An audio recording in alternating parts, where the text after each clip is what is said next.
Film की शुरुआत में हमें स्पेस में एक बहुत बड़ी माइनिंग शिप दिखाई जाती है जो दूसरे प्लेनेट से अर्थ के लिए रिसोर्सेस इकट्ठे करने के लिए जा रही थी। शिप के अंदर सभी इंजीनियर्स और एस्ट्रोनॉट अपने अपने स्लीपिंग पॉट में सोए हुए थे। स्पेसशिप ठीक अपने रास्ते पर थी, लेकिन मंजिल पर पहुंचने से पहले ही स्पेस में मौजूद बहुत से मेट्राइड स्पेसशिप से टकरा गए। मेट्रोइड्स का साइज बहुत बड़ा था, जिससे इस माइनिंग शिप को अच्छा खासा नुकसान पहुंचा। अभी इसके पॉट स्पेसशिप से छूटकर इमरजेंसी लैंडिंग करने लगे और ऐसे ही एक स्केप पॉट में हमें एंडरडी को दिखाया गया। वो हाइबरनेशन ट्रक्स की वजह से सो रहा था, लेकिन स्पेसशिप के खतरे में आते ही उसका एआई उसे जगाता है और उसे इमरजेंसी लैंडिंग के लिए तैयार करता है। उसकी सूट की ऑन ऑक्सीजन फुल करता है, जिसके बाद एआई के ही रोबोटिक आर्म्स उसे एक अजीब सा सूट पहना देते हैं। एंडरडी के पॉड से बाहर देखा गया तो एंडरडी जैसे बहुत से और स्केप पॉड्स तेजी से किसी दूसरे प्लेनेट पर लैंड कर रहे थे, लेकिन वहाँ का एटमॉस्फेयर अच्छा न होने की वजह से कई बॉट उस प्लेनेट पर लैंड करने से पहले ही ब्लास्ट हो जाते हैं और उसमें मौजूद एस्ट्रोनॉट्स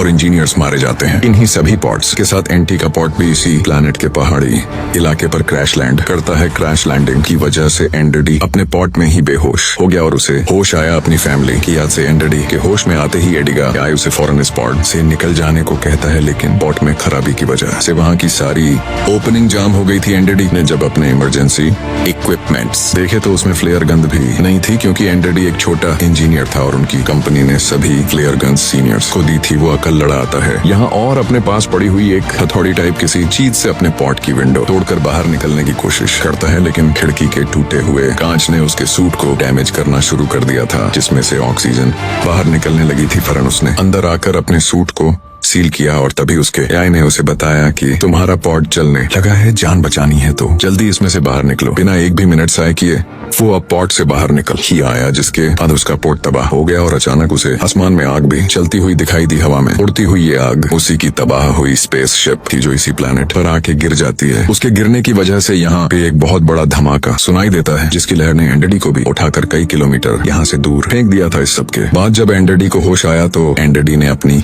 एआर से पूछा कि वो इस टाइम कहाँ है। उसका एआई बताता है कि वह एक अनंत जगह पर है, एक ऐसे प्लेनेट पर है जिसे अभी किसी ने डिस्कवर ही नहीं किया। एंटी जब बाकी सर्वाइवर्स के बारे में पूछता है तो उसके बारे में भी अब एआई को कुछ पता नहीं था, क्योंकि सभी उससे काफी दूर थे। नाचार वो यहाँ बैठने वाला था कि उसे कुछ दूरी पर रोशनी दिखाई थी, जिस रोशनी की तरफ उसने बढ़ना शुरू किया। रास्ते में उसे उसकी शिप भी दिखाई दी जो बुरी तरह तबाह हो चुकी थी। वो इसे इग्नोर करते हुए आगे बढ़ जाता है। उसने सिर्फ शिप को ही इग्नोर नहीं किया, बल्कि शिप के ऊपर अजीब किसी के पंजों के और खूनों के निशानों को भी इग्नोर कर दिया था, जो उसके लिए खतरा साबित हो सकते थे। लाइट के पास पहुंचने पर उसकी खुशी का कोई ठिकाना ही नहीं था, क्योंकि वहां पर उसी के साथ का एक और सर्वाइवर मौजूद था जो भी एंडी को जिंदा देखकर बहुत खुश होता है। अब इस एस्ट्रोनॉट का ख्याल था कि इन दोनों के अलावा कोई भी सर्वाइव नहीं कर पाया। दिवेन इनकी शिप के कम्युनिकेशन सेंटर में काम करता था और उसे अर्थ पे सिग्नल भेजना बहुत अच्छे से आते थे। उसने अर्थ पे सिग्नल भेजने के लिए ये यहाँ पर एक सेटअप भी लगा लिया था। वो एंडी को बताता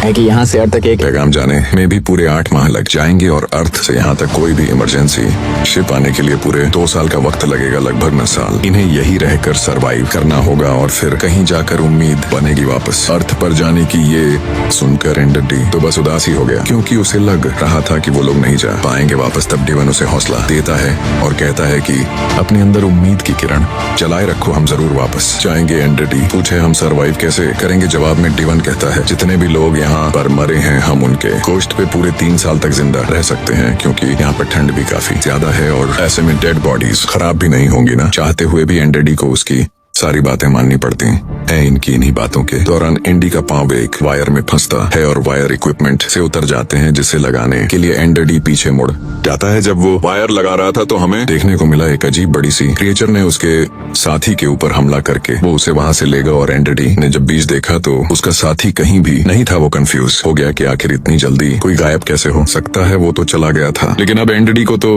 अर्थ पर मैसेज भेजना था। वो डवेन के बताए हुए तरीके से उसकी मशीन इस्तेमाल करता है और अर्थ पर मैसेज भेज देता है। यहाँ से उसने टन की गन भी ले ली थी, क्योंकि आगे चलने पर ये इसके बहुत काम आने वाली थी। आगे बढ़कर यहाँ रहने के लिए एंडरडी अब कोई ठिकाना ढूंढ रहा था, लेकिन दूर दूर तक उसे कोई ठिकाना नजर नहीं आता। उसका एआई उसे बताता है कि उसके सूट में अब इतनी ज्यादा ऑक्सीजन भी नहीं रही। ये सुनकर उसकी फ्रस्ट्रेशन और बढ़ जाती है और वह जोर जोर से चिल्लाने लगता है, लेकिन तभी उसके रेडियो पर उसे किसी की आवाज सुनाई दी। यह नाओमी की आवाज थी, उसकी सीनियर एस्ट्रोनॉट जो भी सरवाइव कर गई थी। इस टाइम नाओमी उससे कांटेक्ट करके और उसे बताती है कि मेरी डंक मेरे पॉट में फंस गई है, प्लीज आकर मुझे बचाने में मेरी मदद करो। लेकिन एंटी का एआई स्कैन करके बताता है कि नाओमी का पॉट उससे इतना दूर है कि 2 दिन उसे चलकर जाने में लग जाएंगे और इतनी ऑक्सीजन उसके पास नहीं है। तब नाम उससे कहती है, तुम मेरे पास आओ, मेरी मदद करो, मेरे पास ओन ऑक्सीजन काफी है जिससे हम दोनों जिंदा रह सकते हैं। अपने एआई की बातों को इग्नोर करते हुए वो नामी की जान बचाने के लिए निकल चुका था। दिन से रात हो गई, चलते चलते वो थक भी गया और तभी उसे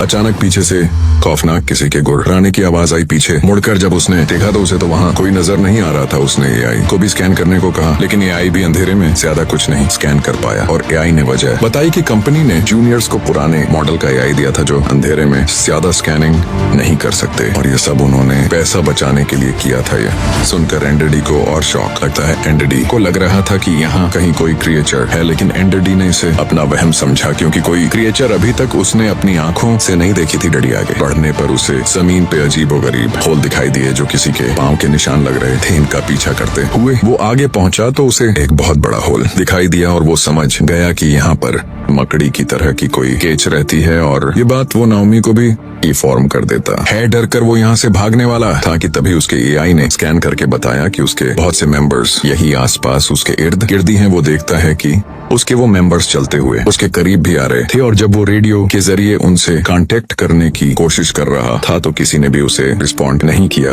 और वो समझ गया कि जरूर उसके सभी साथियों को इन स्पाइडर जैसे एलियंस ने हमला कर खा लिया होगा और उनके पेट के अंदर से ही ये सारे सिग्नल आ रहे हैं। अभी वो यही सब सोच रहा था कि उसे दोबारा से वही खौफनाक आवाजें अपने आसपास से सुनाई देने लगी, जैसे कोई क्रिच एलियन उसकी तरफ बढ़ रही हो। वो अपने हेलमेट की लाइट भी बंद कर देता है और वहीं छुप जाता है, लेकिन क्रिएचर शायद अभी भी उसे देख पा रही थी। वो उसकी तरफ बढ़ रही थी जिससे बचने के लिए एंड्रेडी अपने हाथ में पकड़ी हुई फ्लेयर गन से उसके ऊपर हमला कर देता है। जहाँ रोशनी होने पर सारी क्रिएचर्स उसे देख लेती हैं और सभी उसके पीछे पड़ जाती हैं और ऐसे उसे ये बात पता चल जाती है कि एलियंस रोशनी में उन्हें ज्यादा अच्छे से देख पाएंगे। खैर जितने भी एलियंस उसके पीछे पड़े थे उनसे बचने के लिए यह भागने लगा और भागते भागते एक बड़ी सी पहाड़ी से नीचे गिर गया। हैरानकुन तौर पर इतने बड़े हादसे के बाद भी एंडी बच गया था। ऊपर से वो क्रिएचर उसके ऊपर गुलरा रहा था क्योंकि वो क्रिएचर नीचे नहीं आ सकता था और उसके पेट में हम 4 एंडी जैसे और लोगों के भी सिग्नल देख पा रहे थे। यहाँ गिरने के बाद एंडी का सूट फट चुका था। उसके सूट से ऑक्सीजन बाहर निकल रही थी, इसीलिए फहिश अपने एक्सप्रे से अपने सूट को सील करता है और तभी उसे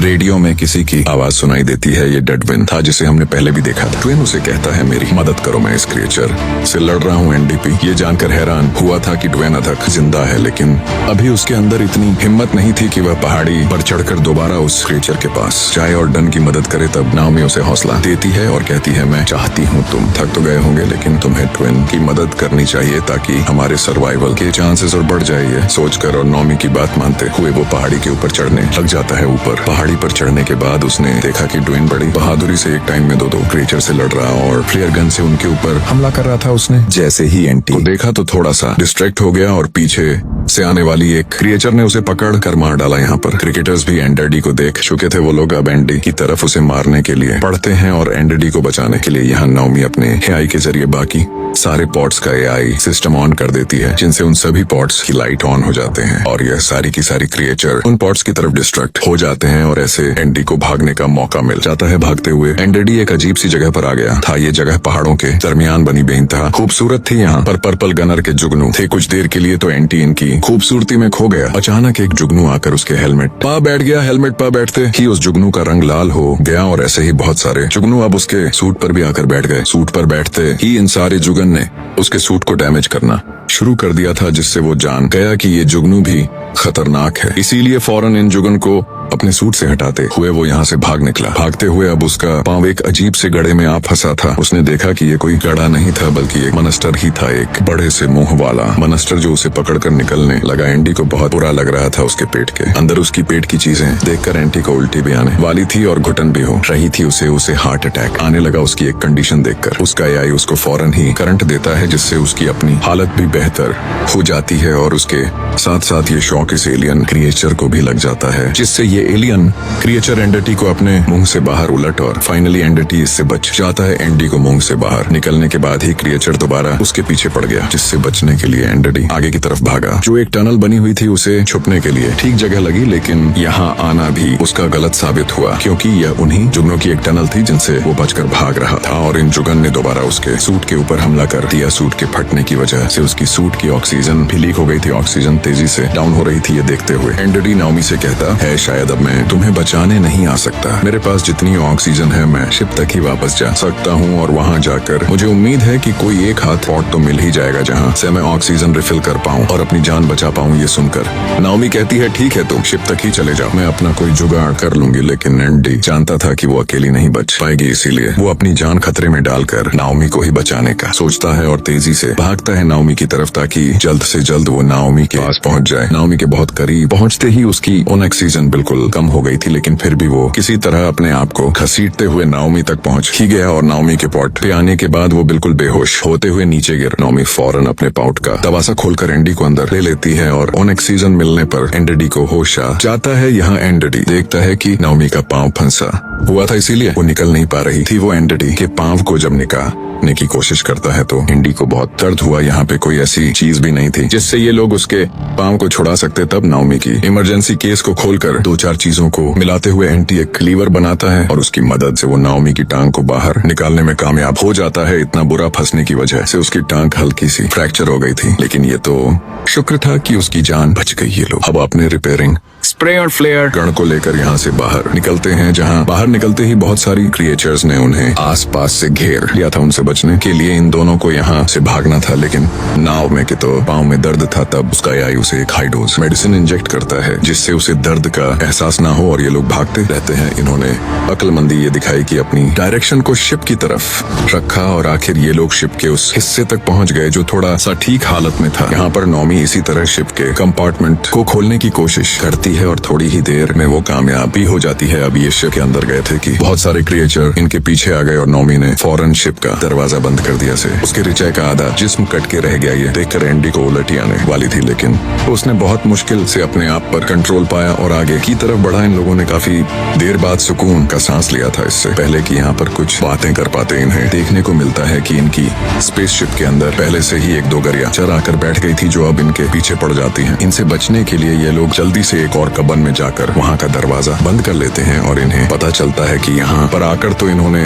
सबसे बड़ी गलती कर दी, क्योंकि ये एक गैस चेंबर था। बेबसी में एंडी दरवाजे को मारने लगा, लेकिन कि दरवाजा अब खुल नहीं रहा था। यहाँ फंसने के बाद इनके पास कोई और रास्ता नहीं था सिवाय इसके कि ये लोग आपस में ही एक दूसरे से बातें करें। नाओमी उससे कहती है, तुम इतने नाम उम्मीद क्यों हो, हर वक्त मरने की बातें क्यों करते हो? जिस पर एंटी कहता है, मरना ही बेहतर है। नाओमी उससे कहती है, मैं जानती हूँ इसके पीछे कोई बहुत बड़ी वजह होगी क्या, तुम्हारी फैमिली। ये सुनकर वो उसे अपनी फैमिली की वीडियो दिखाता है। एक हैप्पी फैमिली थी उसकी वाइफ और बेटा उससे बहुत प्यार करते थे, लेकिन एक दिन उनका एक्सीडेंट हुआ जिसमें वो दोनों मारे गए और एंडी बच गया। एंडी उसे कहता है, वो सब मेरी ही गलती थी, मुझे मर जाना चाहिए था, लेकिन उनको नहीं। ये सुनकर नाओमी कहती है, जो होता है अच्छे के लिए ही होता है। ये लोग अब एक दूसरे को यहाँ पर गले लगाते हैं क्योंकि इन्हें लग रहा था कि ये इनकी जिंदगी के आखिरी लम्हे हैं। लेकिन तभी नाओमी नोटिस करती है कि एंटी के सूट पर वो जुगनू थे जो पहले भी उसके सूट पर हमला कर रहे थे। वो इन जुगनू को उठाती है और अपने दरवाजे पर फेंकते हैं, जिससे ये जुगनू दरवाजे के साथ साथ दरवाजे के पीछे खड़े एलियन के ऊपर भी हमला कर देते हैं। जो एलियन बार बार इस दरवाजे को तोड़ने की कोशिश कर रहा था, अब दरवाजा खुल चुका था। इन्हें यहाँ से बचने के लिए कहीं और भागना था। ये लोग जब बाहर की तरफ भागे तो एक और क्रिएचर इनके पीछे पड़ गई। इससे ये लोग कैसे जान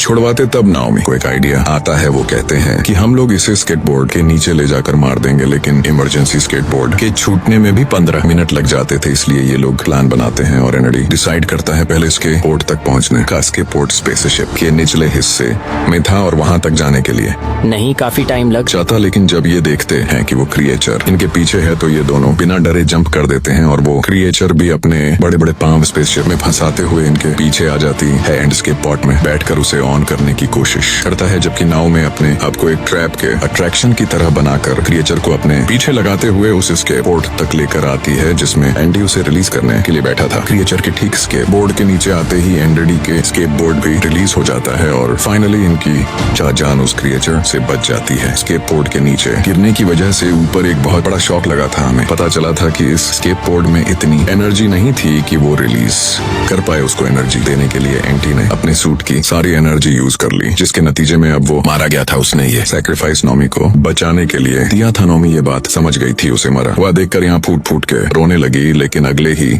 सेकंड एंडरडी ने आंखें खोल दी और यहाँ रिवील हुआ कि एंडी मरा नहीं था, वो सिर्फ बेहोश हुआ था। उसे जिंदा देखकर नाओमी की जान में जान आती है। ये लोग इस टाइम इतने इमोशनल थे कि एक दूसरे से कुछ भी नहीं कह पाए। अचानक इनके मुंह पे रोशनी टकराई और उन्होंने देखा कि सुबह हो चुकी थी। ये लोग अपने स्पेसशिप की विंडो की तरफ आते हैं और इस अजीबो गरीब खतरनाक प्लेनेट की खूबसूरती को देखने लगते हैं। जो भी था, ये तो उन दोनों ने माना था कि ये प्लेनेट था बहुत खूबसूरत और अब अगले 3 साल तक इन्हें इसी प्लेनेट पर रहना था, क्योंकि 3 साल बाद ही कोई शिप इन्हें यहाँ रेस्क्यू करने के लिए आती। 3 साल तक ये लोग एक दूसरे का साथ देने वाले थे और इंतजार करने वाली थी। यहाँ नाओमी एंडडी का हाथ पकड़ लेती है और बस यही दिखाते हुए ये मूवी यहाँ खत्म हो जाती है। तो दोस्तों, ये था आज का मूवी एक्सप्लेन्ड वीडियो। अगर आपको मजा आया हो तो वीडियो को लाइक जरूर करना, अपनी राय कमेंट में बताना और ऐसे ही धमाकेदार मूवी ब्रेकडाउन देखने के लिए मूवी एक्सप्लेन्ड AHR को सब्सक्राइब कर लो। मिलते हैं अगले वीडियो में।